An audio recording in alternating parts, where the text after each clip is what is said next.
ልብ ውስጥ ያለውን ለልባችን እንድትናገረን ወደ ምድረ በዳ ታወጣናለህ።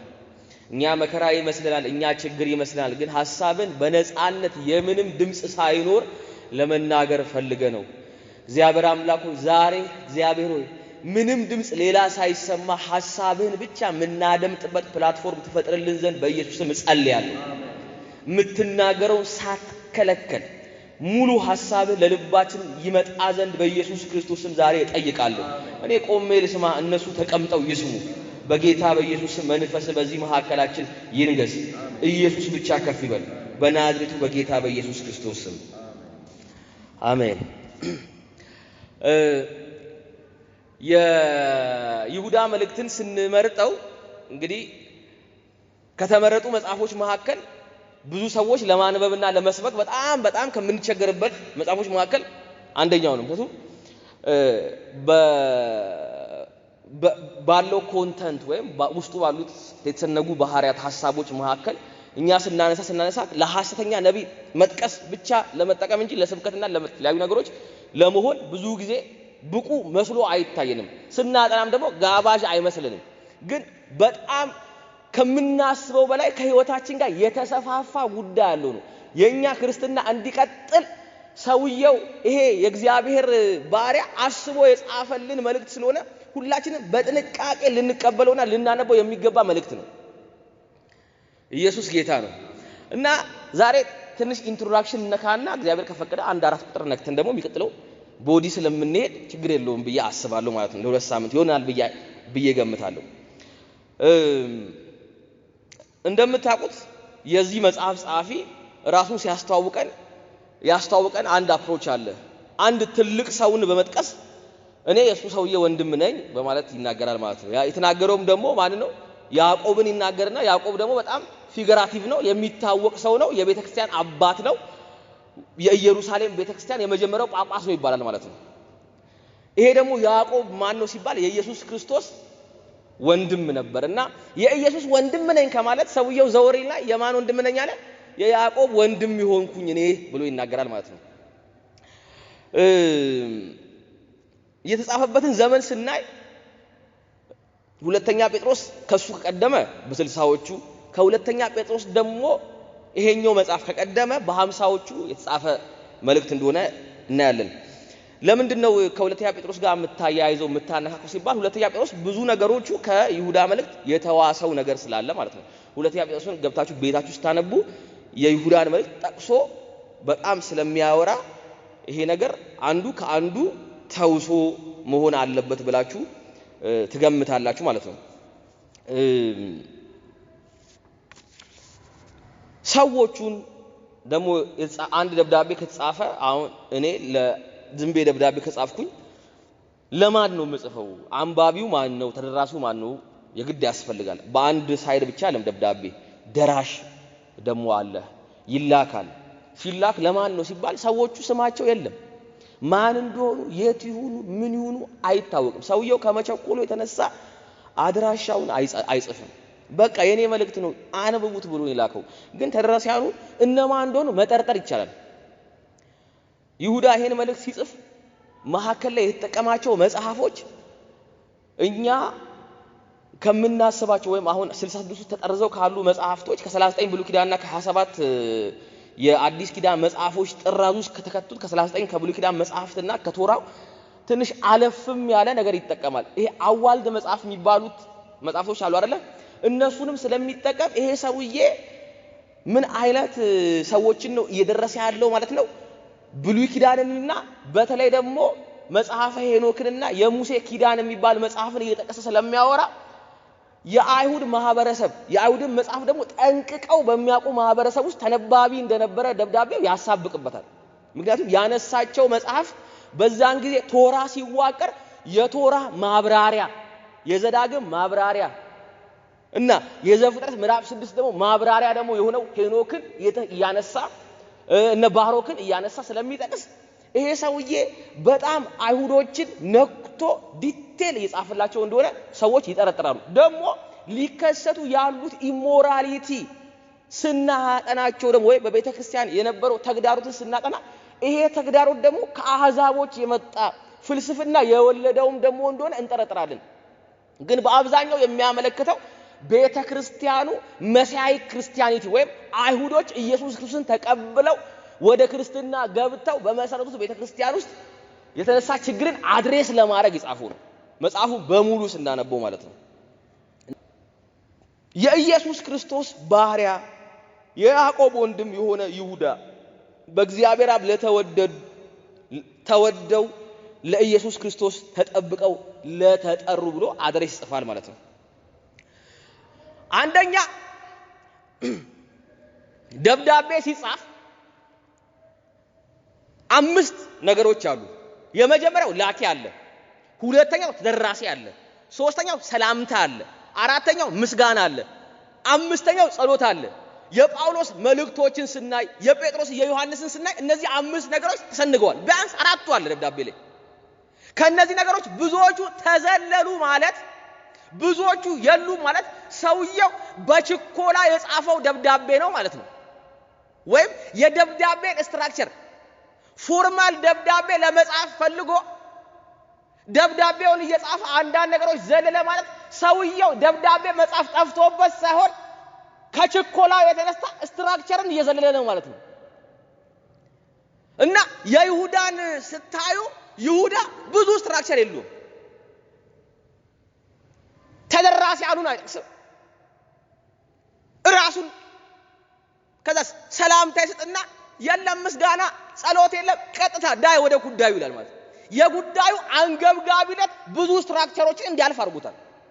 አንገብጋቢ ባይሆን ኖሮ ይጠብቅ ነበር እንደ ጳውሎስ ስለናንተ ሳስብ ምስጋና ይሞላኛል እግዚአብሔርን አመሰግናለሁ ከዛስ በእያሰብኩ ደግሞ ማሳሰቤን አልተው የመዳኝታችን የኢየሱስ ክርስቶስ አምላክ እግዚአብሔርን በማወቅ የጥበብና የመገለጥ ይጸልያል ሰውየው ጳውሎስ። ደብዳቤ መጀመሪያ መግቢያ እኮ ነው ጸሎት። ይሄ ሰውዬ ግን ብዙ ስትራክቸሮችን አልፏል።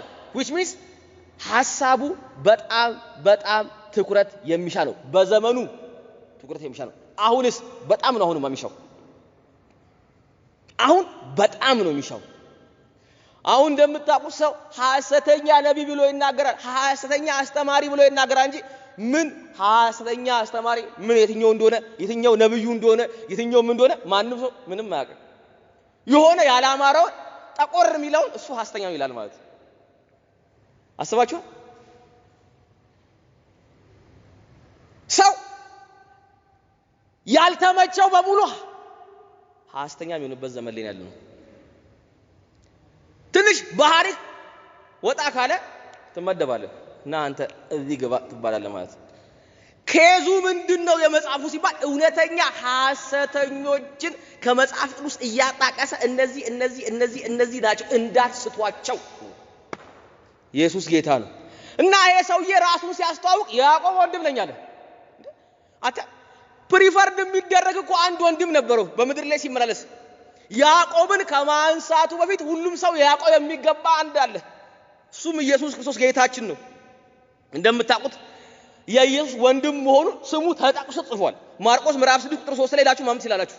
ያዕቆብ ዮና 4 ናቸው። ከዛ እህቶችም ነበሩት። ኢየሱስ ክርስቶስ በምድር ላይ ሲመላለስ ያምኑበት እንዳልነበረ ባይብል ጽፏል። በሪዘሬክሽን ግን እንደተገለጠላቸው መንፈስ ቅዱስ ሙላት ጊዜ አብረውት እንደነበሩ ደግሞ ሐዋርያ ሥራ ላይ ስናነብ ደግሞ የወንጌል አስተማሪ እንደነበረ ተጽፎለታል።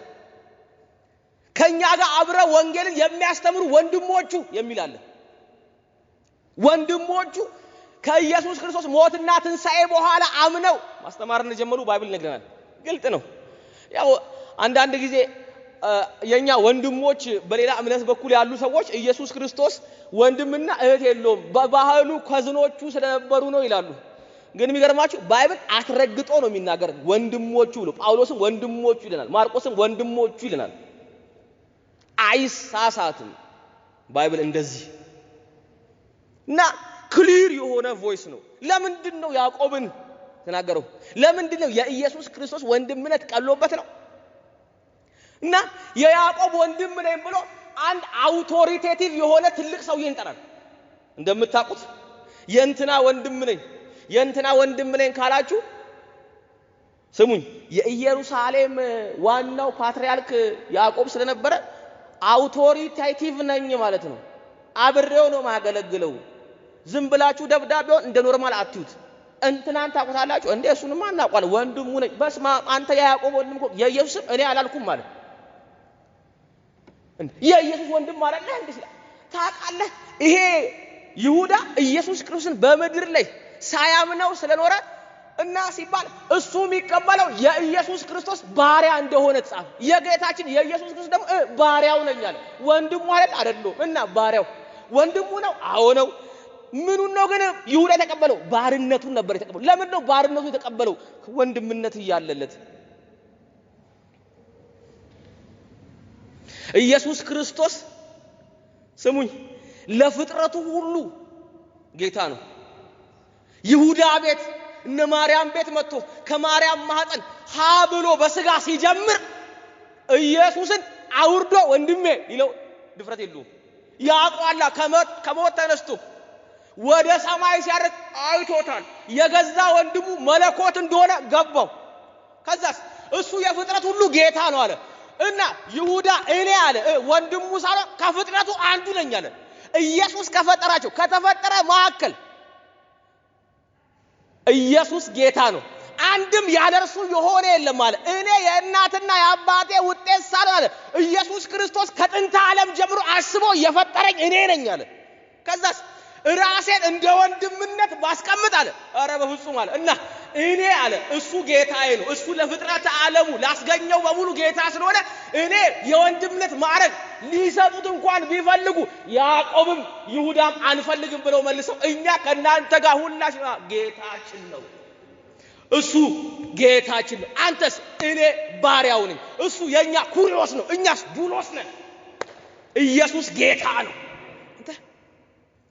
ባርነት የእግዚአብሔር ባሪያ ለመሆን መታደል መሆኑን የሚያስረዳን ይሁዳ ነው ባርነት በቀለለበት ሲዝን ላይ ወንድሙ የራሱ ምንድነኛ አለ ባሪያ ነኝ አሁን እኮ የእግዚአብሔር ባሪያ ከምንባል እኮ ሰርዘን አገልጋይ ከምንባል ሰርዘን ዶሎስ ማለት ሰርቫንት ማለት ነው አገልጋይ ማለት ነው የሚገርም ሰው ሰርዞ እኔ የእግዚአብሔር ሰው ነኝ ፋቨራይታችን እሱ ነው እና የሆነ ታይትል ካለጠፍን አይሆንልንም ለምን በልጠን ለመገኘት ከፍ ብለን ለመገኘት ይሁዳስ ከፍ አይሆንም ማለት እና በዚህ ቤት አለ ኢየሱስ ክርስቶስ ጌታ በሆነበት ቤት የሚያዋጣው ወደ ታች ነው አለ ባሪያ የሆነ ነው አለ ከሁሉ መላእክት ትፈልጋላችሁ መልሳችሁ የሁላችሁ አዎ እንደሆነ እኔ በልቤ እንደኔ አይነት ልብ ስላላችሁ አቃለሁ ስለዚህ ዝቅ በሉ እግዚአብሔር በጊዜው ከፍ ያደርጋችኋል እስቲ አሜን በሉ እውነት ኢየሱስ ጌታ ነው ዶሎስ ነኝ አለ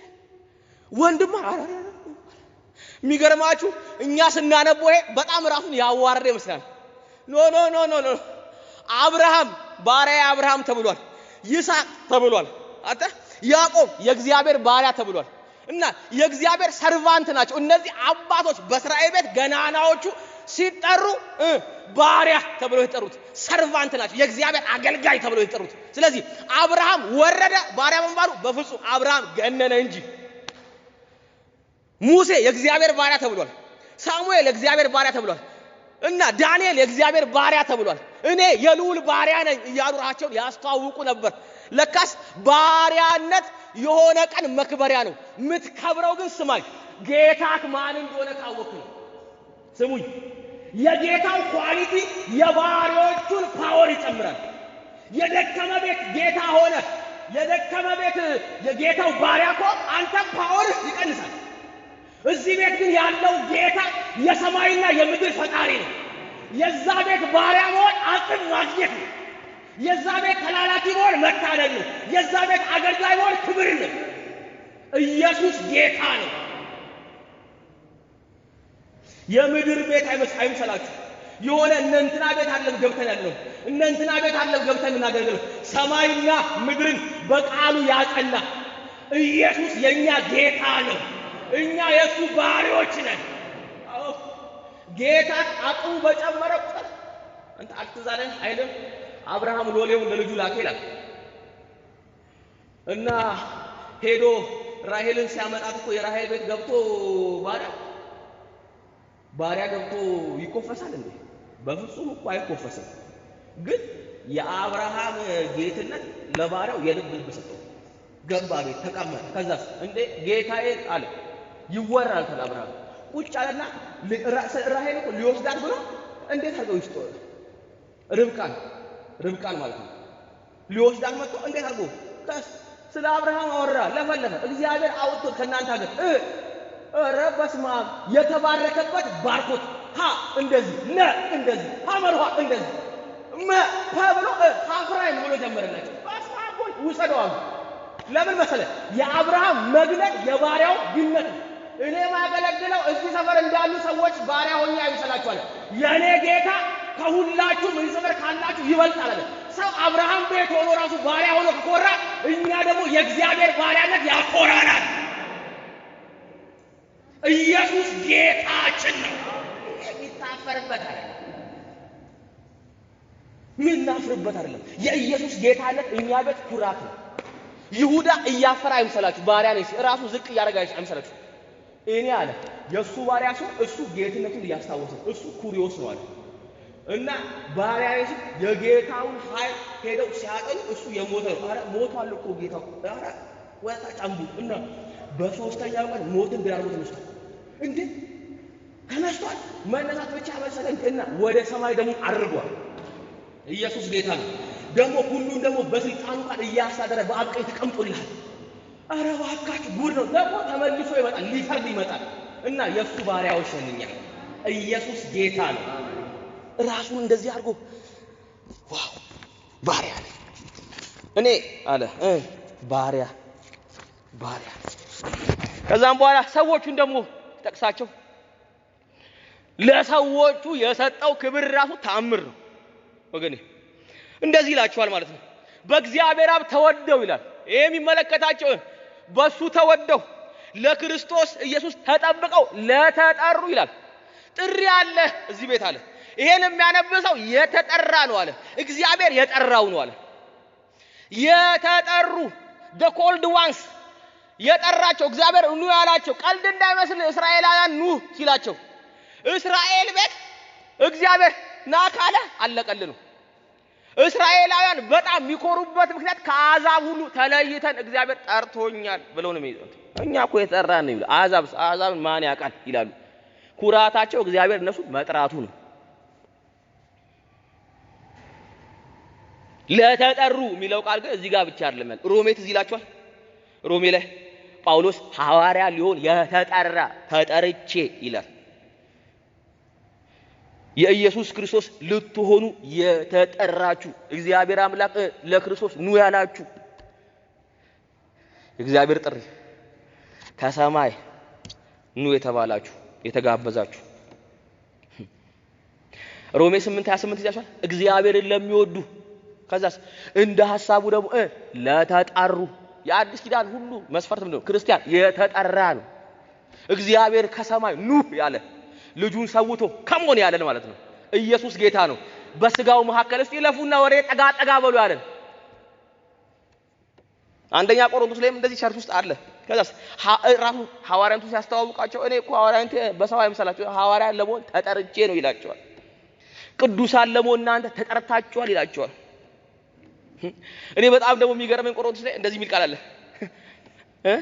አይሁድ ይላል መቼ ሲልና አይሁድ ምልክትን ይሻል ይላል። አረ እባክህ አዎ እና የግሪክ ሰው ደግሞ ጥበብን ይሻል አዎ ሲሉት ማለት ነው። እንዴ ታዲያ አንተ ምንድነው ብታ እኛ ግን አለ የተሰቀለውን እንሰብካለን አለ። አረ እባክህ አንተ ጳውሎስ ተው የተሰቀለ ይሰበካል። አይሁድ ሌላ ነገር የፈለገ የግሪክ ሰው ደግሞ ታውቃላችሁ ግሪካዊ የሚባለው ከአይሁድ ውጪ በሙሉ ግሪክ ተብሎ አሁን ወደ አፋር አካባቢ አንድ ጓደኛ ሄዶ ከዛም በኋላ ምን ብለውት ይነግሩታል ማለት ነው። ከዛ እኛ አፋሮች ነን ይላሉ እና አሉት እናንተማ አበሻ ናችሁ ይላሉ። እንዴ ከአፋር ውጪ ያለው አበሻ ነው እግዚአብሔር ያሳይ ኢየሱስ እና እንዳለ ምን አይከፋፍሉም ብሄር ራሱ እናንተ አበሾች ሰላም ናችሁ ይሉታል ጓደኛዬ ለስራ መጡ እንዳለ እና በዛም ጊዜ እንደዛ ነው። አይሁድ ሌላውን በሙሉ የሚጠራው ምን ብሎ ነው? ግሪክ ብሎ ነው አላማኝ ብሎ የሚጠራው እንዲገባችሁ። ስለዚህ ይሄኛው ፓርት የሚፈልገው ምንድነው? ምልክት፣ ተአምር፣ ድንቅ፣ እግር መጠርጠር፣ ሽባ ምናምን የሚገርም ፈልጎ ራሱ አያምንም። ኢየሱስ ያን ሁሉ አድርጎ አልዓዛርን አስነስቶ ምናምን አድርጎ መስቀል ሲንጠለጠል ያመነበት መሰለ እስቲ ተንጠልጠል አሁን ደግሞ ውረድ ከወረደ በኋላ ኧረ እባክህ አንጠልጥሉ ድጋሚ ሊሉ እኮ ነው የሚያምኑ እንዳይመስልህ ምልክት ይሻል የግሪክ ሰው ደግሞ ጥበብ 1 2 3 4 እያለ እንደኔ የሚል ለፍላፊ ምላስ ይሻሉ አለ እኔ ጥበብ ምን አለኝ እኔ ሞኝነት ነው መሰብካችሁ እንጂ እዚህ ከዛስ እኛ ግን አለ እናንተ ሲባል የተሰቀለውን አለ የተሰቀለ ታዲያ አይሁድ ሲሰማ ምን አለ ሲባል የተሰቀለው ለአይሁድ መሰናከያ ነው አለ ኢየሱስ ጌታ ነው እናማ እዛኛው ጋር ዞር ብለ ለአሕዛብ ሰብክ ሲባል ለአሕዛብ አለ ሞኝነት አላዋጣም እኮ ጳውሎስ ስብከት አቀየረም ሲሉት አይደለም ማለት እና ሲባል እንደዚህ ብሎ ጻፈቅ ማለት ነው ለተጠሩ ግን ለኛ ለተጠራን ግን የእግዚአብሔር ኃይል ያልኩ የትኛው ነው የተሰቀለውን ክርስቶስ የሰበክነው የእግዚአብሔር ኃይል ለማዳን ነው አለ ኢየሱስ ጌታ ነው አንተ ይሄ የእግዚአብሔር ኃይል ለማዳን የተለወጠበት ቤት እኛ የተጠራንበት ቤት ነው እና ለተጠሩ አለ መጠራት የጀመረው አዲስ ኪዳን ላይ አሁን ገና አይደለም በፊትም ጭምር የነበረ ነገር ነው ትዝ ይላችኋል ኢሳይያስን እኮ ገና እግዚአብሔር ሲያናግረው እኔ እግዚአብሔር በጽድቅ ጠርቼሃለሁ አለ ቂሮስን ሲናገሩ ታውቃላችሁ ሳይወለድ በፊት ለቂሮስ ትንቢት ጻፈለታለውና 45ኛው ላይ በስም የምጠራ የጠራው በስ ገና እኮ ሰውየው አልተወለደም ከ200 ዓመት በፊት ነው የጠራው ና ያልኩ በስም የምጠራ ይሏል ቂሮስን ማለት ነው መጠራት ገና እኛ ጋር ገና አብርሃም ተጠራ ይላሉ መጽሐፍ ሲናገር መጠራት የብሉይ ኪዳን ጊዜ እግዚአብሔር ፈልጎ በፍቅሩ ሲለን ማለት ነው ኢየሱስ ጌታ ነው የእግዚአብሔርን ጥሪ ስንመለከት ወደ መንግስቱ ጥሪ ተጠሩ ከተባለ ወደ መንግስቱና እቅዱ መቋቋም ከምንችለው በላይ ኃይል ስቦ በጸጋው እየጠበቀ የሚያቆየንን ነገር ያመለክታል ይሄ ስንመለከት አስቀድሞ ጠሪ እግዚአብሔር ነው እንደምታውቁት ስለ እግዚአብሔር ጥሪ ስናስብ ማለት አስቀድሞ ጠሪ እግዚአብሔር ነው ያው ተጠርቼ ነው እንዳንል ደግሞ ጥሪውን የተቀበሉ ህዝብ ይሆናሉ ጠሪ ማን ነው የተጠራውን ደግሞ አሜን ብሎ የተቀበለ ምን ይሆናል ህዝብ ይሆናል ህዝብ ኮንክ ደግሞ ታማኝነት እንደ ዕዳ ተጥሎብሃል ጠርቶኛል ምናምን እንዳትል ታማኝ ሆነ ደግሞ እንድትንቀሳቀስ ዕዳ አለብህ ዕዳም ተሸክመህ ነው የምትኖረው የጥሪውን መነሻ ሲናገር ጸሐፊው እንደዚህ ይላል በእግዚአብሔር ፍቅር ይላል ጥሪው ኢኒሻል ፖይንቱ ምንድነው እግዚአብሔር እኔ የሚገርማችሁ በጣም በህይወቴ 29 ዓመቴ ነው ወደ 30 እየተጠጋው ነው ክብሩን ጌታ ይወሰድ ይሄን ሁሉ ዘመን አንተ ይታለፍ የለ ሰው ይኖረዋል ለካስ ኢየሱስ ጌታ ነው አንተ እንኖረዋለን ሮጠብን አንዳንድ ሰዎች ባልተናገር ይላሉ እንናገራለን 30 ሊሞላ ጥቂት ነው የቀረኝ ክብር ለኢየሱስ ምን መሰለ በዚህ እድሜ ስኖር ብዙ ሰው ትልቅ ድግሶች ትልቅ እድሎች ጠርቶኝ ያውቃል ግን ማንንም ዝም ብሎ እያለፈ ፊቴን አይቶ ይጠራኝ የለም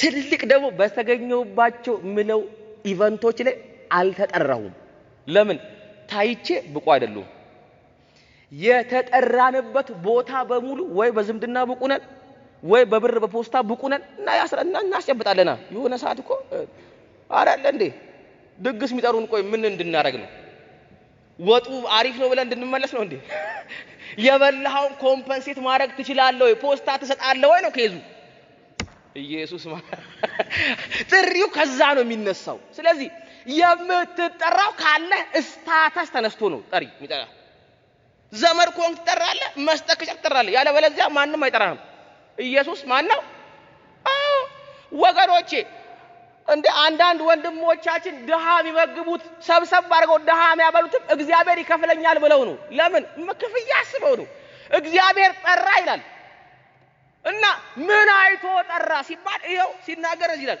በእግዚአብሔር ፍቅር ይላል እንዴ የጥሪው መነሻ ምን ነው ሲባል ከኛ እንደሆነ የሆነ ነገር ይጽፋል ብለው ሲጠብቁ ምንም ከኛ የለም እና እግዚአብሔር በዘላለማዊ ፍቅር ዝም ብሎ ብቻውን ምንም ሳናደርግ ወደደን ኢየሱስ ጌታ ነው አለ ወይ ኔጋ የለም የሆነ የሰራውት አለ ዶክመንት አለኝ ዶክመንት የለኝም እና ፍቅሩ ከየት መነጨ እግዚአብሔር ፍቅር ነው ዝም ብሎ ወደደን ኢየሱስ ጌታ ነው ዝም ብሎ ወደደን ከዛም በኋላ ቀጣይ ደግሞ ለኢየሱስ ክርስቶስ ጠብቀን ይላል ይሄ ቃል ነው ብዙ ቦታ እንግሊዘኛው ብዙ ፍቺ ያለው ማለት kept by kept for kept in ሰዎች ሲተረዋጉሙ እየቃየሩ ይተቀማሉ ለኢየሱስ ክርስቶስ የተጠበቀን ነው ኢየሱስ ክርስቶስ የጠበቀን ነው በኢየሱስ ክርስቶስ የተጠበቀን የትኛው ነው ዋናው ፍቺ ብለው ይከራከሩበታል ማለት ነው ግን ያው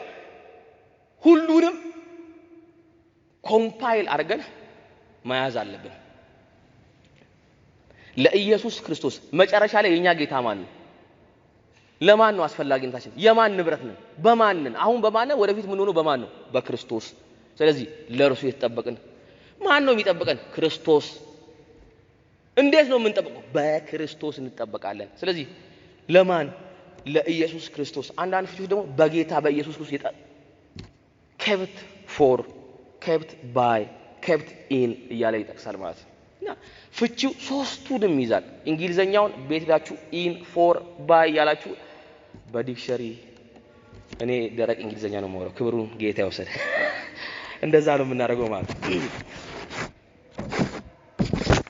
እንደዚህ ያደርግና እግዚአብሔር ደግሞ ከረዳን ዛሬ ደግሞ ቺን ደግሞ አይተን እንጨርሳለን ለሰዎቹ እንደዚህ ይላቸዋል ቁጥር 3 ላይ ምሕረት ቁጥር 2 ላይ ምሕረትና ሰላም ፍቅር ይብዛላችሁ ብሎ ያው ይሄ የግሪክና የአይሁድ ድብልቅ ሰላምታ ነው ግሪኮች ታውቃላችሁ ምር የሚሉት ግሪኮች ምሕረት ይላሉ ከዛስ ጸጋ ይላሉ አይሁዶች ደግሞ ሻሎም ይላሉ ስለዚህ ደብለቅለቅ ያደርግና ምሕረት ሰላም ይሄ ደግሞ ፍቅር አለ ማለት ነው ይብዛላችሁ ብሎ ሰላምታ ከሰጣቸው በኋላ ሁሉም አድሬስ ደረገ ማለት ነው ጠቅለል አድርጎ ሰብሰብ አድርጎ ሰላምታ ሰጣቸውና የሁሉም ጠቅሎ ሰላምታ አንዳንድ ሰዎች አይታችኋል አይደል ይወጡና ብዙ ቋንቋ ሲሉ እዛን ማህበረሰቡን ሲያዩ በቅድም ወርሺፕ ላይ ወላይትኛ ዘምረዋል ሲዳምኛ ዘምረዋል አማርኛ ዘምረዋል ምናምን ኦሮሚያ ይወጣና ከዛም በኦሮሚያ ሰላም ይላቸዋል በሲዳምኛ ሰላም ይላቸዋል ከዛ በሁሉም ሰላም ብሎ ሁሉም ጋር ሰላምታ ይድረስልኝ አየስ ሲያነቡ ሁሉም ይገባቸዋል ሰላምታችሁ በእግዚአብሔር ይጠበቅላችሁ ይብዛላችሁ ሰላምታ ከሰጣቸው በኋላ ወደ ኬዙ ይገባል ማለት ኬዙ ሲናገር እንደዚህ ይላል ምሕረትና ሰላም ይብዛላችሁ ካለ በኋላ ወዳጆች ሆይ ስለምንካፈለው ስለመዳናችን ልጽፍላችሁ እጅግ ተግቼ ሳለው የሆነ የጀመርኩት ደብዳቤ ነበር እየጻፍኩኝ ነበርና የምንካፈለው ነገር ነበር አለ ስለመዳናችን ልጽፍላችሁ ፈልጌ ይያለ ስለመዳናችን ለመጻፍ ፈልጌ ይያለ መሐል ላይ የሆነ ነገር አቋረጠኝ አለ ሰውየው የሆነ ነገር ስራ እየሰራ የሆነ ነገር ሲሰማ አቆመው እሱ ነገር ይሄ ነገር ይቅርብኝ አለ ያው እንደምታውቁት አንዳንድ ሰዎች ይሄ ነገር ትልቅ ጽሁፍ የጻፈ ነው ብሎ ያስባሉ በጣም ትልቅ ጽሁፍ የጻፈ ነው ብሎ ያስባሉ ግን ጠቅለል አድርጎ ሲናገር ስለመዳናችን ይላል መዳናችንማ ሶቴሪያ ማለት ነው እና ፕሮፐር ሴፍቲ ፈጽሞ እግዚአብሔር በሰማይና ፈጽሞ በምድር እንዴት እንደተጠበቀን እንዴት ሴፍ እንዳደረገን እንዴት ከጨለማው ዓለም አድኖ እስከዛሬ እንደተጠበቀን ልጽፍላችሁ ፈልጌ አለ እስኪብርቱ ግማሽ ላይ ታለ እና የሆነ ሰውዬ መልእክተኛ መጥቶ አራ አንተ አልሰማህም ምን እንደዚህ አቆሞ ነው አሉ ኢማጂን አድርግ መጥፎ አይደለም ኢማጂን አድርግና አቆሞ እንደዚህ ምንድነው ምና አረ እዛኮ እንደዚህ ገብቶ ምና አረ ባክ እና ቸርቹ ታምሷል አሉ ምን ሆኖ አረ በስማ እንደዚህ የሚያስተምሩ ተነስቶ አረ ባክ እና ቸርቹ ግማሽ ለግማሽ ተከፈለ ባራ እስቲ መታ ይሄው አትቀልድ ይሄው ከፈለክ እንትና ደውል አለሳ ስልኩን በዛ ዘመን ስልክ የለም እንግዲህ ስናነብ እንዲገባም ብዬ ነው ሄሎ ደራራችሁ እግዚአብሔር ይመስገን ሰላም እግዚአብሔር ይመስገን ቸርች እንዴት ቸርች ጥሩ ነው አረ ጥሩ ነው አዎ ምናምን እሺ ምን አለ እንትና የሚባል እኮ ነብይ ተነስቶኛ ቸርች ማን ነው እሱ አይ ካንተን የመጣ ነው አረ በቃ አታቆም እንዴ አንተ እኔ አላቆም ጥሩ ነው ያው ይተነብያል ጥሩ ነው ያስተምራል ግን ደግሞ ከናንተ ትንሽ አንድ ሻል ይላል የሚናገረው የጸጋ አገላለጽ በጣም አሜዚንግ ነው ማለት አረ ዋካ እባካችሁ አዎ ምን አለ እንደዚህ አለ ምን አረ እባካችሁ እሱ እኮ ወንጌል የለም አትቀልድ አዎ አረኛ እኮ ይሄ አሪፍ ተመችቶላል ምናምን ቆይ ትንሽ ጠብቁኝ ጻፍ አድርጌ የሆነች ነገር እልክላችኋለሁ እሱን አንብባችሁ ትረዳላችሁ ነው ኬዙ ስለመዳናቸው ሊጽፍ ፈልጎ ሰውየው አቆመና እና ሲባል ይሄውና እንደዚህ ይላል ለቅዱሳን አንድ ጊዜ ፈጽሞ ስለተሰጠ ሃይማኖት እንድትጋደሉ እየመከርኳችሁ እጽፍላችሁ ዘንድ ግድ ሆነብኝ ማለት ያቆመው ከሱ ፍላጎት ተነስቶ አይደለም ይሄን የሚጽፈው ከሱ ፍላጎት ተነስቶ ሳይሆን ስሙኝ ቤተክርስቲያን ውስጥ እየሆነ ያለው በጣም አደገኛ ነገር የግድ የሚሰራው ነገር አቆሞ ይሄን ደብዳቤ እንዲጽፍ ግድ ሆኖበታል ግድ ሆነብኛል በጣም ግድ ሆነብኝ ምን ላርግ አለ እና ወደ ኋላ እንመለሳለን ግድ ሆነብኝ ካለ በኋላ ምንድነው እንደዚህ እንዲያቆም እንደዚህ አንገቱ ላይ ያቆመው ይሄን ስራ ጨርሶ ያን አይጽፍም እግዚአብሔር ያሳያችሁ ከዛስ ቀጥለና አንብባ ከብዙ ጊዜ በፊት ለዚህ ፍርድ የተጻፉ አንዳንዶች ሰዎች ሾልከው የሚል ቃል አለ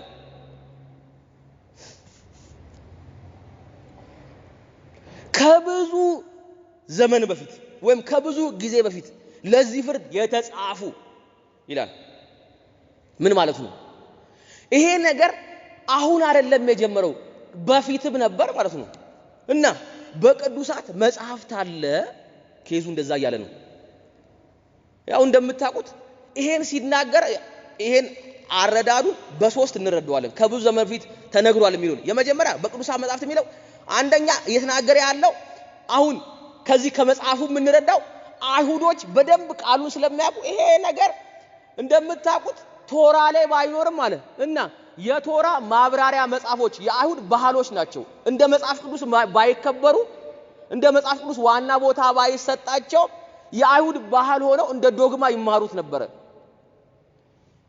ስለዚህ እነዛ መጽሐፍቶች ላይ ተጽፈዋል ማለት ነው የመጀመሪያው ሁለተኛው ደግሞ የመጀመሪያ ክርስቲያኖች የጻፉት መጽሐፍ አለ እንደነ ሐዋርያ ሥራ ግን ይሄኛው ትንሽ ጊዜው ቀረብ ስላለ እንተዋለን ሶስተኛው ደግሞ የብሉይ ኪዳን ነቢያት ሁሉ ስለዚህ ተናግረዋል እንደማለት እንደነ ኤርሚያስ አይነቶቹ ተናግረዋል የሐሰተኛ ነቢያቶች መጥተው ምን እንደሚያደርጉ ባህሪያቸው ምን እንደሆነ ደግሞ ትንሽ ጠብቀናቸው እንደሚመጡ ሌላው አራተኛው ኢየሱስ ክርስቶስ ከትንሽ ዘመን በፊት ዊስቢስ ከ30 ዓመት ምናምን በፊት ተናግሯል ዝም ብላችሁ የኖራችሁ የምትቀጥሉ እንዳይመስላችሁ እና ሾልከው ገቡ እንዴት ነው አመጣጣቸው ሲባል ቸርች ውስጥ የተፈጠሩ አይመስልም ሁለተኛ ጴጥሮስ ላይ ቸርች የተፈጠሩ ሐሰተኛ አስተማሪዎች ነበሩ እዚህኛው ይሁዳ ላይ ደግሞ ቸርቹ ቀጥታ እየሄደ ሰርጎ ገቡ መሃል ላይ ተገኙ አራባክ አው ሾልከው ገብተዋል አለ በሚስጥር አምልጠው እየተመላለሱ ነው የት በመሐከላቸው ሰውን ወደ ተሻለ መንፈሳዊነት እንወስዳለን ብለው ከእግዚአብሔር እያራቁት ነው ምን አልኳችሁ ሰውን ወደ ተሻለ መንፈሳዊነት እንወስደዋለን ብለው ከእግዚአብሔር እያራቁት ነበር ይሄን ደግሞ ኢየሱስ ክርስቶስ በማቴዎስ ምዕራፍ 7 ቁጥር 15 ላይ እንደዚህ ብሎ ተናግሯል የበግ ለምድ ለብሰው በመሐከላችሁ ቁጭ ያሉ ነጣቂ ተኩላዎች ብሏል ያው ናቸው ሴም ናቸው ስታያቸው ሱታቸው እንደኛ ነው ሱፍ አድርገዋል ምናም ጸጉር አበጠረዋል ምናም ጨጨጨ ይላሉ ከዛስ እንልም አድርገው አንገትን እስቲ ውጣ እያሉ ለጥ ያርጉ ከእግዚአብሔር እያራቁ ለራሳቸው ገንዘብ ያረጋጓቸዋል ነው ኬዙ እና በመሐከል ሰርጎ ገቦች አሉ አለ እሺ እነዚህ ሰርጎ ገቦቹን ሲያመለክታቸው ስለነሱ እንመልከት ሰርገው ገብተዋል ይልና ኃጢያተኞች ሆነው የአምላካችንን ጸጋ በሴሰኝነት ይለውጣሉ ንጉሳችንና ጌታችን ብቻውን ያለውን ኢየሱስ ክርስቶስን ይክዳሉ ብሎ ይናገራል ስሙኝ ዛሬ እቺን አይተን ነው የምንጨርሰው ስለዚህ ሰዎች ማብራሪያ ሰጥ የመጀመሪያ ሰዎች ውስጥ ናቸው ፕሪፊክስ አላቸው አሁን ሰር እንደሚባል ዶክተር እንደሚባል ኢንጂነር እንደሚባል እነዚህ ሰዎች ሲጠራቸው ኃጢያተኞች አላቸው እንዴ ሰው በጌታ ከዳነ በኋላ ቸርች ውስጥ ቢኖር ኃጢአተኛ ይባላል እንዴ ሲባል እነዚህ ሰዎች መጀመሪያም የዳኑ ቅዱሳን አይደሉም በመሐከላችን ተገኙ እንጂ ቅዱሳን አተ ሰው ለካስ በቸርች መሐከል ሰው ግር ብሎ የተመላለሰ መሐል ላይ ኃጢአተኛም አብሮ ቅዱስ መምሰል ይችላል ነው ከዙ ይሁዳ ይያለ መሐል ተገኙ እንጂ ስማቸው ሲጠራቸው ኃጢአተኞች ሆነው ይላል አንጋድሊ እግዚአብሔር የለሾች ናቸው እግዚአብሔር የነሱ አይደለም እነሱም የጌታ አይደሉም በመሐከል አሉ እንጂ ገብተዋል እንጂ እነሱና እግዚአብሔር ኮኔክሽን ያላቸው አንጋሪላቸው ነው ሰዎች በምን ይታወቃሉ ሲባል ሮሜ ምዕራፍ 1 ላይ እንዳለው እነዚህ ሰዎች ከጣይ ስናነብ ሚቀጥለው ሳምንት ስናነባቸው እናቃቸዋለን እግዚአብሔርን ለማወቅ ባልወደዱ መጠን እግዚአብሔር ለማይረባ ለማይመች ለዓለማዊ ለስጋቸው ምኞት አሳልፎ ሰጣቸው እነዚህ ከእግዚአብሔር ጋር ግንኙነት የሌላቸው ሰዎች በምን እናቃቸዋለን ሲባል እነሱ የሚራመሩት ጋርሊ አይደለም እግዚአብሔራዊ ምልስ የላቸው እግራቸው ስናይ እነሱ አፋቸው የጌታ ነው እግራቸው የስጋ እግዚአብሔርን ባልፈለጉ መጠን እግዚአብሔር አያዋጣንም ባሉ መጠን እግራቸውም ያስታውቅባቸዋል እና አፋቸውን አትዩ እና ዝቅ በሉ እግራቸውን ምልልስ ተቀጠቀጠ ሲመላልሱ እንተ አይተዋል እግሩን ቀይ መስመር ነው ተብሎ የተሰመረበት ላይ ቀይ ምንጣፍ አርገው እየተመላለሱበት አንጋርሊ ኃጢአተኞች አላቸው ኃጢአተኞች ሁለተኛ ጸጋን በሴሰኝነት ለወጡት ሜታታይማ ይላል ማለት ነው ለዋወጡብናል ቀየሩት አንስተው ለወጡት ጸጋን ለወጡ እንደዚህ አይነቱ ልወጣ ብላስፈሚ ነው እግዚአብሔርን መሳደብ ነው ኃጢአት ነው ስርየት የለውም የእግዚአብሔርን የተወደደውን የኢየሱስ ክርስቶስን ጸጋ አምጥተው ለወጡ ጸጋችን በሴሰኝነት ለወጡ ይላል ኢየሱስን ይሄ ጸጋ የሚለው ተር አንድ ጊዜ እኛ እንደምናቆ ዝም ብሎ ጸጋ ይብዛልሽ ምናምን እንባባለውን አይምሰላችሁ እየተናገረ ያለው የኢየሱስ ክርስቶስን ጸጋ የሚለው የመስቀሉን ስራ አለ ይሁዳ ኢየሱስ ክርስቶስ ጌታችን በመስቀሉ ስራ ላይ እና ተለወጠኩ መስቀሉ ስራው አለ ሙሉ የመስቀል ማዳኑን ነው የሚያነሳው ግርፋቱን ደሙን የአንዳንዱ ግርፋቱን ብራዘር የደም ላቡን መሞቱን ጭምር በኃጢአተኞች እጅ ተላልፎ መሰጠቱን በሶስተኛው ቀን ከሞት ደሞ ፈንቅሎ መነሳቱን ወደ ሰማይ መሄዱን መመለሱን እንዳለ ወደ ሴሰኝነት አመጣው ቀየሩት አለ እንዴት ነው ቀየሩት ማለት ሲባል እንደዚህ ነው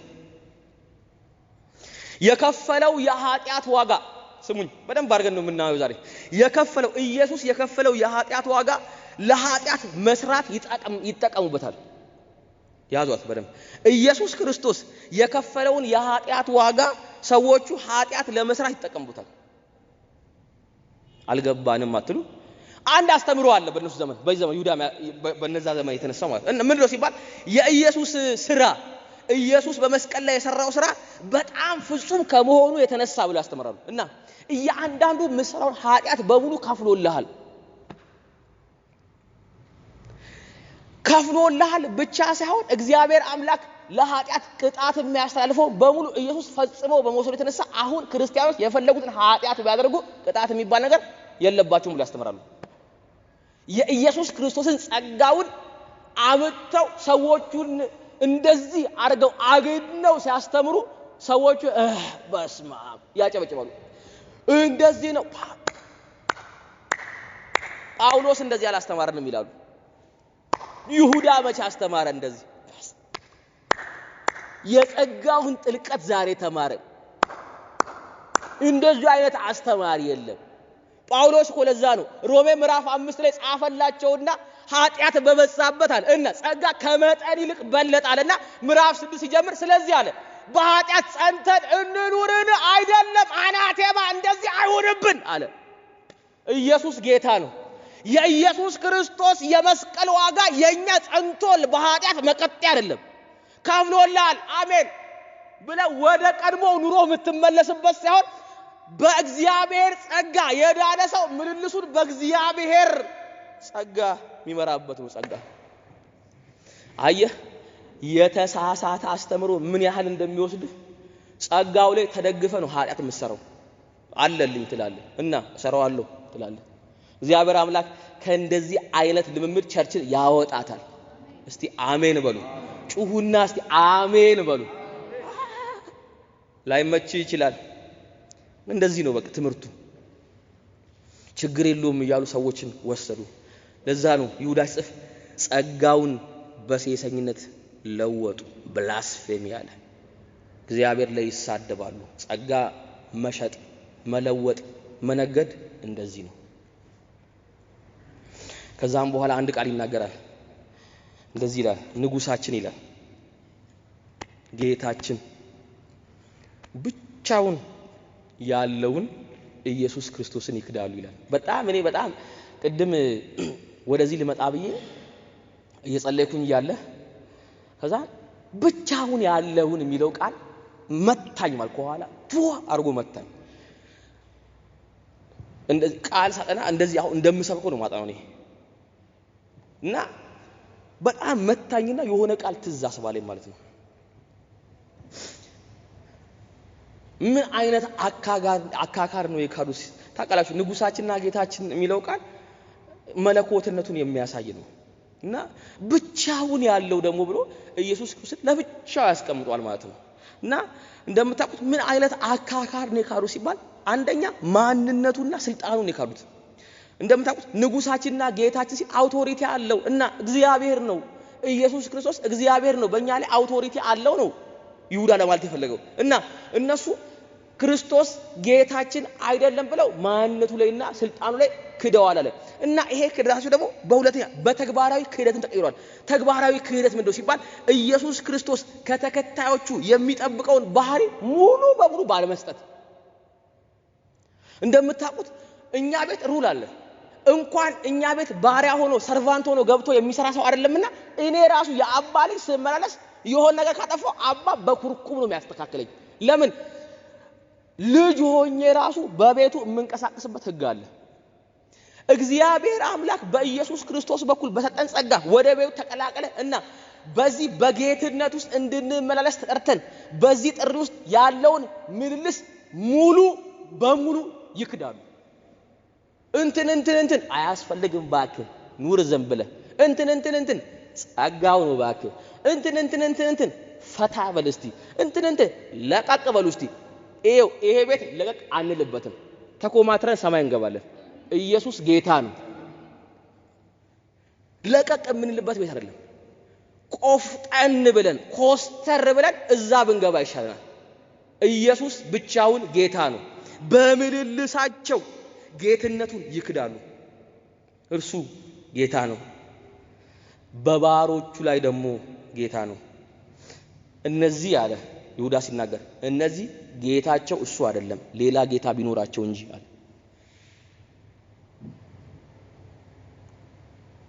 ያው እንደምታውቁት ምልልሳቸውን ስታዩ እኔ ገላትያ ትዝ ይለኛል ማለት ነው። በነፃነት ልንኖር ይላል ክርስቶስ ነፃነትን አወጣይና እንግዲህ ጸንታችሁ ቁሙ። ለምን ጸንታችሁ ቁሙ የተባለው? በኃጢአት ባሪያ ዳግመኛ አትያዙ ነው። ሰው ጸንቶ ካልቆመ ድጋሚ ጌታ ለውጦ ምን ማለት ነው? ባሪያ ይሆናል ነው ከይዙ። እግዚአብሔር ነፃ ካወጣ በኋላ ተመልሰህ አትግባ። ነፃነትን ለኃጢአት መስራት ላይሰንስ አይሆንልህ። ፍቃድ ይዤ ተመላለስኩ አይደል? አንዳንድ ሰዎች አሉ እኛ ሀገርም ታውቃላችሁ እነዚህ ኢምፖርት ኤክስፖርተሮች ከዛስ ከቀረጥ ነፃ የማስገባት እንትን ይሰጣቸዋል። አሁን በተለይ ታውቃላችሁ ሆቴል ሲገነቡ ሰዎች ፋብሪካ ሲገነቡ ሆስፒታል ሲገነቡ እንደዚህ ከቀረጥ ነፃ የሚል ላይሰንስ ሲሰጣቸው እነሱ እዚህ አልጋውን በ40 ሺህ ብር ያስገቡና የፈረንጅ አልጋ ሄደው ያመጣሉ እና ዝም ብለው ያመጣሉ። ዝም ብለው ለንግድ ሱቅ ከፍተው እኮ ከዛም በኋላ መንግስት ለምንድን ነው የምታመጣው ሲባል ነፃ የማስገቢያ ፈቃድ አለኝ ይላሉ። አየ ህገ ወጥነትን በላይሰንስ ማራመድ ማለት ነው። እና እዚህ ቤት ኢየሱስ እየተካደ ያለው አንድ ላይሰንስ ይዘናል ይላሉ። ላይሰንሱን አሳዩን ሲባል ኢየሱስ ክርስቶስ የከፈለ ዋጋ እስቲ ጠጋር ነው የከፈለ ዋጋ እና ምን ያረክበት ነው ከፍሎልኛል ባክህ ፈታብዬ ይወርኩበት ነው ኬዙ እንደዚህ ነው ምን አርገዋቸው ሐሰተኛ አስተማሪ ሐሰተኛ ነብይ ገብቶባቸው እንደዚህ ይላል ብቻውን አለ የሚገርማችሁ ትዚላችኋል አይደለ አንድ ቦታ ላይ በጣም የስህተት አስተምሮ ምንጭ ሆነበት አንዱ ዘዳግም ምዕራፍ 6 ቁጥር 4 ነው ዘዳግም ምዕራፍ 6 ቁጥር 4 ታውቃላችሁ አይደለ ሐዋርያቶች የተመሰረቱበት ቤተክርስቲያን ነው በዚህ ነው በቃ አንድ አምላክ እያሉ የሚኖሩት በዚች ምዕራፍ ነው እና ሐዋርያት ምዕራፍ 6 ቁጥር 4 ላይ ዘዳግም 6 4 ተስተናቡ ዘዳግም ላይ ሙሴ በጣም ሲንሲርሊ ሆኖ ለእስራኤላውያን እዛ ገብታችሁ ትኖሩ አላቸው አንዴ ከፍተና አንቡ ዘዳግም 6 በጣም ፈጠን ብለን እስቲ እናንቡ በጣም ነው መታኝ አርጎ ማለት ነው ዘዳግም 6:4 እንደዚህ ይላል እስራኤል ሆይ ስማ አምላካችን እግዚአብሔር አንድ እግዚአብሔር ነው ይላል ስሙኝ ከቁጥር 1 ጀምሮና አንቡ ሐሳቡን እንድንረዳ አንተ ልጅህም የልጅ ልጅህም በእድሜያችሁ ሁሉ ልትወርሱት በመትገቡባት ምድር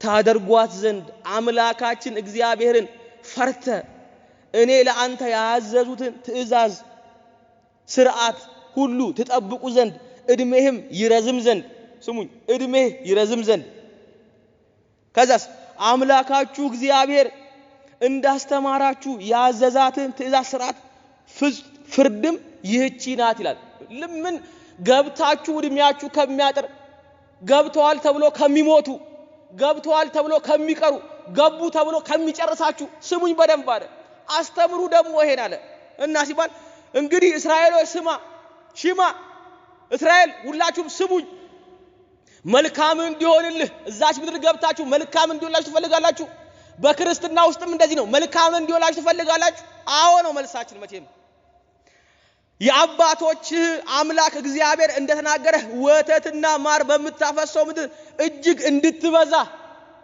መንገድ ላይ ቆናችሁ ገብተ እንድትበዛ ይላል ሰውየው ቁጭ ነው ይቀርዳል የሰማ ያለ ታደርጋት ዘንድ ጠብቃለና እስራኤሎች ስማ አምላካችን እግዚአብሔር አንድ እግዚአብሔር ነው አንተም አምላክን እግዚአብሔርን በፍጹም ልብ በፍጹም ነፍስ በፍጹም ኃይል ወደደው እነዛ ገብተ ብታገኛቸው ሰዎች ብዙ አማልክት አላቸው ብዙ ነገር አላቸው መንገድ ላይ ከግብጽ ሲወጡ ያቃሉ የግብጽ አማልክት ብዙ ናቸው ራምሴ ፋርስ ብዙ ነገር አላቸው ስለዚህ አንደኛውን ባይወዱ አንደኛውን ይወዳሉ ይሄ ካስቀየማቸው እዛ ሄዳሉ ያኛው ከሆነ ሄዳሉ እግዚአብሔር አንድ ነው አለ እሱን ካስቀየምክ ወዴት ትሄዳለህ እሱ ከተቆጣ ወዴት ትሻለህ እስራኤል ድል ፈንታው አንድ ነው የተወደደበት አንድ ነው እግዚአብሔር አንድ ነው አትቀልድበት በእግዚአብሔር አይቀለድም በአምላክ አይቀለድም የኛም እኮ አማሮች ተርቱኮ አንድ አይን ያለው በአፈር አይጫወትም ነው ከይዙ እኛ ጋር ብዙ አምላክ የለንም እኛ ጋር ምን ቀያይረው ጌታ የለንም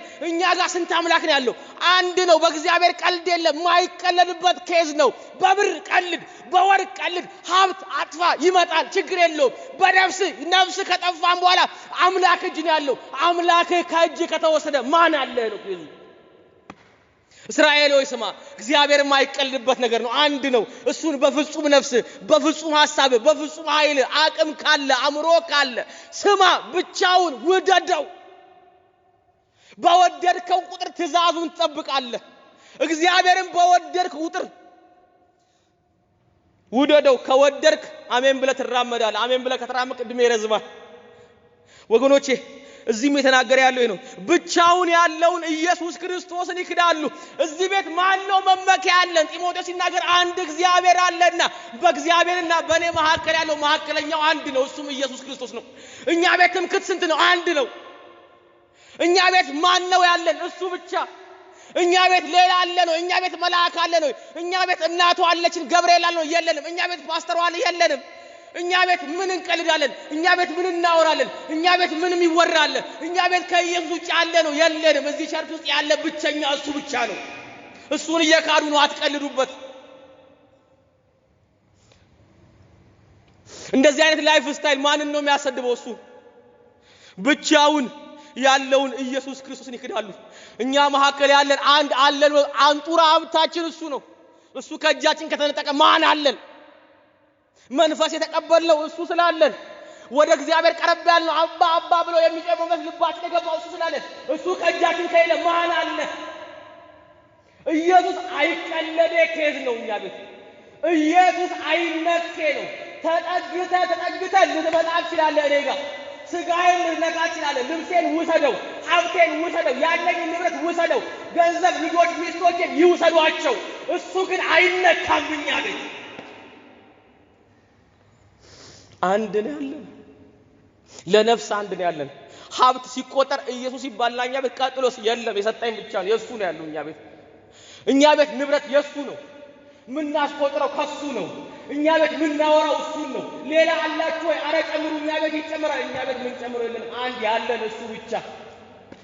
ኢየሱስ ጌታ ነው፣ አይቀለድበትም አለ። ስለዚህ ምን እናርግ ሲሉት እንደዚህ ይላቸዋል፣ በሉ ተነሱ አለ። ተነሱ። ምን እናርግ ታያስ? ኬዙ ከባድ ነው። ተጋድሎ ያስፈልጋል። ምክንያቱም ሰዎቹ የተነሱበት ለቅዱሳን አንድ ጊዜ ፈጽሞ ስለተሰጠ ሃይማኖት ነው። ይሄ አንድ ጊዜ ይወርዷል። ሃይማኖቱ ጨርሷል። እምነቱ አልቋል። ለቅዱሳን አንድ ጊዜ ፈጽሞ ስለተሰጠ ኮምፕሊት የሆነ ተጥቶናል። አባቴ ይሄ ኬዙ ለመጫወት አያስደፍርም። ኬዙ ለቸለተኝነት አያስደፍርም። አንድ ጊዜ ፈጽሞ ስለተሰጠ ነገር ሃይማኖት ነው። ወዳጆቼ ሆይ ይላችኋል፣ እናንተ በእግዚአብሔር ተወዳችኋል፣ እኔም እሱ ስለወዳችሁ እኔም ጋር ወዳጅ ናችሁ ይላችኋል። ቨርቲካሊ ከተወደድክ ሆሪዞንታሊ እንወዳሃለን አለ። እና ሲሉት ሃይማኖቱ አለ። ሃይማኖቱ የትኛው ሃይማኖቱ አንተ የምታወራው? ፒስቲስ ይለዋል። ይሄ ሃይማኖት እምነት የሚለው ነው። እምነት የትኛው ነው ሲባል ፉል ኮንቴንት ኦፍ ክርስቲያኒቲ ትሩዝ ኤንድ ቲቺንግስ ነው። አንድኛ ስላመን ነው፣ ስለኔ አይደለም እያወራ ያለው ኬዙ። እነዚህ የተነሱት ሃይማኖታችን ላይ ነው። የትኛውን ሃይማኖታችን? ሙሉ የክርስትና እውነቶች እና የመስቀሉ ቃል አስተምሮ ነው። የተነሱት መስቀሉ ላይ ነው። በመስቀሉ ያገኘነው ነፃነትን ለመበረስ ተነስተዋል። የክርስትና እውነቶች ላይ ተነስተዋል። ስለዚህ ተጋደሉ፣ ተነሱ። ደግሞ አንዴ ተሰጥቶናል። የተሰጠ የሚለው ቃል ምንድነው የሚያመለክተው? ከትውልድ ወደ ትውልድ የተቀበልነው ማለት ነው። ይሄኛው እንዴት የተቀበልነው ሲባል በቅብብሎች እግዚአብሔር በኢየሱስ ክርስቶስ በልጁ አማካይነት ለሐዋርያቶች፣ ከዛም ሐዋርያቶቹ ለቤተ ክርስቲያን የሰጡት የመጨረሻ አንዴ ዶግማ ነው። አለቀ። ከዚህ እውነት ውጪ አለው የለም። ምንም አይነት አስተምሮ አምጣ፣ ምንም አይነት ነገር አንጣ፣ ይሄን ከተጻረረ ተነስ ተጋደልበት ነው ኬዙ። ምንም አይነት አስተምሮ አንጣ፣ ከዚህ ከንትን ቁጥር ጋር ከተምታታ ተነስበት ነው ኬዙ። አትቀመጥ። ለምን አይቀለድበትም? የመስቀሉ ቃል ላይ ቀልድ አናቅም። ክርስቲያን በመስቀል ቃል ቀልድ አያቅም። ስለዚህ ተጋደሉ ይላል። ተጋደሉ፣ እንድትጋደሉ ጠራችኋል ይላል። የሥራ ጥሪ፣ ክፍት የሥራ ቦታ ምንድነው? ለጠጋስል ተጋድሎ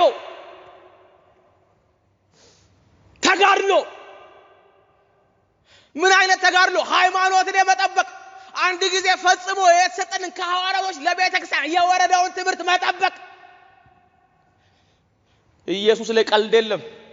የመስቀሉ ቃል ላይ ቀልድ የለም። የፈሰሰው ደም ላይ ቀልድ የለም ነው ኬዙ። ብዙ ሰዎች የሚገርማችሁ ሰው ሀብቱ አይነካ ችግር የለውም፣ ሌላው ነገር የመስቀሉ ቃል ኮምፕሮማይዝ እናደርጋለን። እኛ ጋር ጤንነታችን አይነካ ችግር የለውም። ባክም አንተን ሰደቡ እንዴ? ኢየሱስ ተሰድቦ ምን አለን? የመስቀሉ ቃል ተዘብቶበት ምን ቀሪ ሀብት ምንድነው? እስቲ ምን ነው ያንተ የምታስቆጥረው ምን አለ? አንዳንድ ሰው የቸርች ጉዳይ ሁለተኛ ኬዙ ነው። ከእኛ የቸርች ጉዳይ ነው አንደኛ ኬዛችን ነው ቃሉ ሚነን። እዚህ ቤት ያለው ንጉሱ ከተነካ ባሪያዎቹ ምንድነው ጥቅማቸው? ማስተሩ የተደበደበ በጌታ በኢየሱስ ክርስቶስ ላይ ታጥቀው ተነስተውብን እኛ ምንድነው እዚህ ጥቅማችን? እና ተነስተ ተጋደል፣ የተጋድሎ ጥሪ ያቀርብልናል። ተነሱ ተጋደሉ።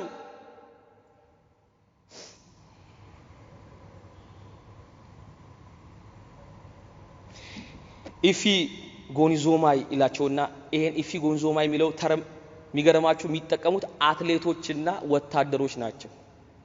እና ቃሉ የሚናገረው ተጋድሎ ማለት ተነስተ ሙትለት ተነስተ ግደል አይደለም። ብዙ ሰዎች ክርስትና እንጋደላለን ብሎ ይነሳሉ እና ለመሞት ጭምር ይነሳሉ፣ ለመግደል ጭምር ይነሳሉ። ይሁዳ ግን እያለ ያለው ተነሱ፣ ከፍተኛ አቅም ተጠቅማችሁ ውድድሩን ለማሸነፍ ተጠቀሙ ማለት ነው። አቅምን በሙሉ አሟጠህ እና ለማሸነፍ ተጠቀም እያለ ነው። አንተ አይታል ይሄ ዲፌንሲቭ አይደለም፣ ክርስትና የተጠቃ ነው። ዲፌንስ አድርጉ ተከላከሉ ምናምን አይደለም እያለ ያለው እና አቅም ያለውን በሙሉ ተጠቅመህ አሸንፋቸው እያለ ያለው አታኪንግ። እኔ በጣም ኳስ አንዳንዴ ድሮ አይ ነበር፣ አሁን እንደው ጊዜም ስለሌለኝ አላይም። ድሮ በጣም የሚመቸኝ አጫወት ነበር። እኔ ድሮ የማንቸስተር ዩናይትድ ደጋፊ ነበርኩ እና ማንቸስተር ዩናይትድ ሮናልዶ ስለነበረበት ሮናልዶ ሲወጣ ማንን ልይ ከዛም በኋላ ታውኩኝና ስፔን ላ ሊጋ ሲሄድ አባት የሆነ እሳት የላሰ ቲም አለ ባርሴሎና ይባላል እና ኳሱ ሁሉ እነሱ ጋር ነው። መቼም ከመጀመሪያው ደቂቃ እስከ 90 እነሱ ጋር ነው። በድንገት ነው ኳሱ ለእጅ ለመወርወር ነው እነሱ የሚደርሳሉ ሌሎቹ። ስለዚህ ዲፌንስ ምንም አይሰጉም። ለምን ኳሱ ሁሌ አታኪንግ ነው፣ ፖዚሽኑ ሁሌ ያጠቃሉ። ማጥቃት ራሱ ሰውየው እኮ ነው ምን ሆነ ነው ተከላካይ አጋዳም ሲሉት ማጥቃት ራሱ ምንድነው አለ መከላከል ነው አለ። ስለዚህ ክርስትናን እንዴት ነው የምትከላከሉት? እያጠቃን። አንዳንድ ጊዜ የሐሰተኛ አስተማሪዎች ስንናገርባቸው ተረጋጋ እንጂ ይሉናል። አንረጋጋም። ቸርቼን አልመከላከለው። አዎ እንዴት ነው የምትከላከለው? እያጠቃው። ኢየሱስ ማን ነው? እስቲ አሜን በሉ። እና ዛሬ አንድ ነገር ልንገራችሁ። ኢየሱስ ላይ የመጣውን በሙሉ እንዋጋለን፣ አንታገስም። የለንማ ሌላ የለ። ቢኖረን ጥሩ ነበር። እኛ ቤት አንድ ብቻ ነው ያለን፣ ለቅያሪ እንኳን የለንም፣ ምንም የለም። ተስፋችን እሱ ብቻ ነው። ይሄው እያንዳንዱ ነገር ወስደውብኝ እሱ ከቀረ ችግር የለውም። እሱን ብቻ አይንኩብኝ እንጂ ትዝ አይላችሁ ሰድቦ ይሙት ተብሎ ኢዮብ እግዚአብሔር ከህይወቱ ሊያወጡበት እኮ የሚገርም ንብረቱን ምኑ ሲመቱበት እሱ ችግር የለውም። እኔ ከጌታ ጋር ከራከራለሁ አለ። ሀብቴ አንተ አይደልና ብሎ ወረዳለው ማለት። ከዛስ ሚስቱ መጣች ሚስቱ ስታየው በጣም አሳዘናት። ደግሞ ምግብ ፈልጋ ሰው ቤት ይዞች ነበርና ሁሉ ሚሏት ሰፈር መጣችና በቃ ምን ቀራለች ታውቃለህ? ይሄ ሰው የሚተርፍ አልመሰላትም እና ቁስሉ ምኑ ፍቅሯን ቀንሶበት ይሆናል ሰድባው ሙታለች። እሷ ሌላ ለማግባት ፈልጋ ይመስለኛል። እና ይቅርታሽ አልጻፈ ማንበብ ይመስለኛል ነው በይመስለኛል ገደለ እንዳትሉ እና ሰድበው ሙታለ። አንቺ ሰነፍ ከሰነፎቹ ዛሬ እንዳንዱ ሆንሻልና ከዛስ አንጡራ ሀብቴ ነው አለ። እሱ አይነካም ማለት እሱ እኛ ቤት አይሰደብም። እሱ ላይ የመጣ በሙሉ እናስወጣዋለን። እሱ ማን ላይ ነው የመጣሽው? እግዚአብሔር ስደበው እስቲ ራስሽ ውጪ። ኢየሱስ ጌታ ነው። እስቲ አሜን በል። ቸርች መጥተው ሊነካኩብን ሲሉ አቁሙ። አንዴ እስቲ በሩን ክፈቱላቸው። አረ እነዚህ እኮ ባለ ሀብት ናቸው ይውጡልን። እኛ ያለ እነሱ በባዶ ሜዳ ይመቸናል።